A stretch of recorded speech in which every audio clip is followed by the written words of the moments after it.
শুক্রবারের ভূমিকম্প রীতিমতো কাঁপিয়ে দিয়েছে গোটা বাংলাদেশকে।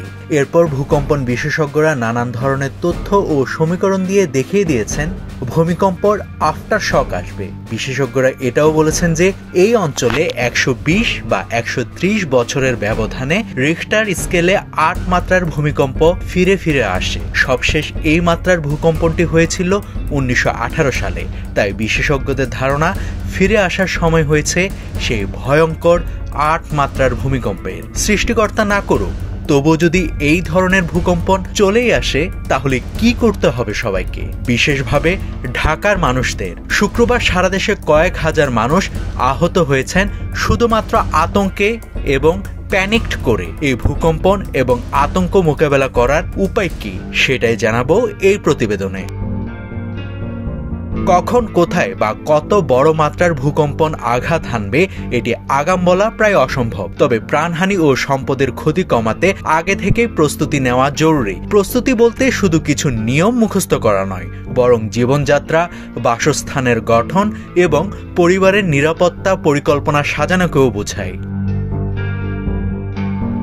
দেশের অধিকাংশ ভবন ভূকম্পন সহনশীল নয়। প্রকৌশলীরা বলছেন বড় ধসের মূল কারণ দুর্বল গঠন ও অনিয়ন্ত্রিত নির্মাণ। তাই প্রথম ধাপ হচ্ছে বাসাবাড়ির নিরাপত্তা নিশ্চিত করা, যার মধ্যে আছে ভবন নির্মাণ বা সংস্কার করার সময় প্রকৌশলীর মাধ্যমে সিসমিক স্ট্যান্ডার্ড নিশ্চিত করা, দেয়াল বা ছাদে ফাটল থাকলে দ্রুত মেরামত করা, বুকশেলফ, কাচের আলমারি, ফ্রিজ, আলনা এসব দেয়ালে শক্তভাবে আটকানো আছে কিনা তা পরীক্ষা করা, পানির tank, gas line, cylinder, solar panel যেন কম্পনে না পড়ে যায় সে ব্যবস্থা নেওয়া, সিঁড়ি ও বহির্গমন পথ সব সময় খোলা ও বাধামুক্ত রাখা।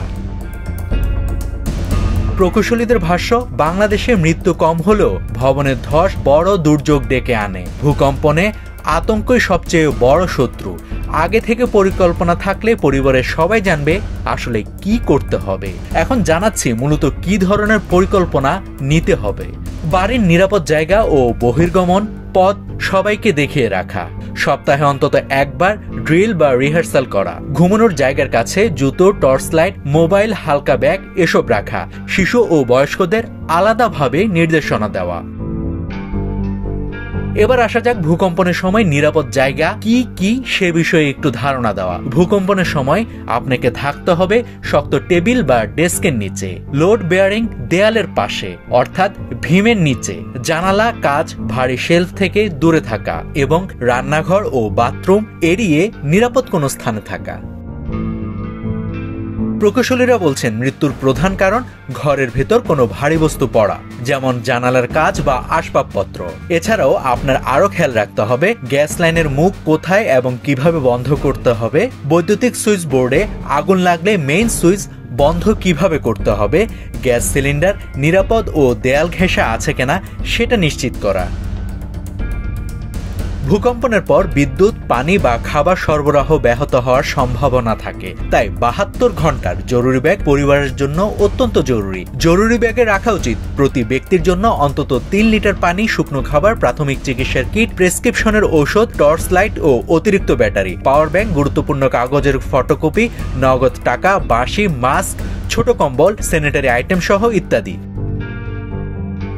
বিশেষজ্ঞদের মতে ভূমিকম্প ঠেকানো সম্ভব নয়, তবে ক্ষয়ক্ষতি কমানো পুরোপুরি আমাদের প্রস্তুতির উপর নির্ভরশীল। প্রস্তুতি থাকলে জীবন বাঁচানো সম্ভব। নাভিদ হাসান, সোনালী নিউজ।